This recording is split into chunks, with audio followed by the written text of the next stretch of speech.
ఆధునిక భౌతిక శాస్త్రం మోడర్న్ ఫిజిక్స్ ప్రకారం ఈ విశ్వంలోని ప్రతి అణువు ఆటం నిరంతరం కంపిస్తూనే ఉంటుంది. దీనిని క్వాంటమ్ ఫీల్డ్ థియరీ అంటారు.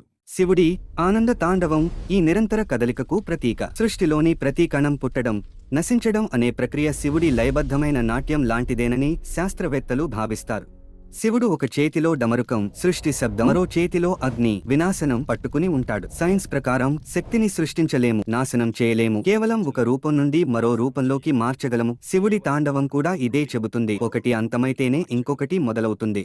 ఈ మ్యాటర్ యాంటీ మ్యాటర్ చక్రమే క్వాంటమ్ ఫిజిక్స్ సారాంశం. ప్రపంచంలోనే అతిపెద్ద ఫిజిక్స్ లాబొరేటరీ అయిన స్విట్జర్లాండ్లోని CERN centre for research in particle physics ముందు భారత ప్రభుత్వం బహుకరించిన ఒక భారీ నటరాజ విగ్రహం ఉంటుంది. అక్కడ పరిశోధన చేసే శాస్త్రవేత్తలు ఫ్రిట్జాఫ్ క్యాప్రా వంటి వారు తమ పుస్తకాలలో ద టావ్ ఆఫ్ ఫిజిక్స్ ఇలా రాశారు: ప్రతి సబటామిక్ కణం సబాటామిక్ పార్టికల్ ఒక శక్తివంతమైన నాట్యం చేస్తోంది. ఆ నాట్యమే శివతాండవం. మీరు శివుడి భక్తులైతే ఓం నమో రుద్రాయ అని కామెంట్ చేయండి మరియు ఛానల్ని సబ్స్క్రైబ్ చేసుకోండి.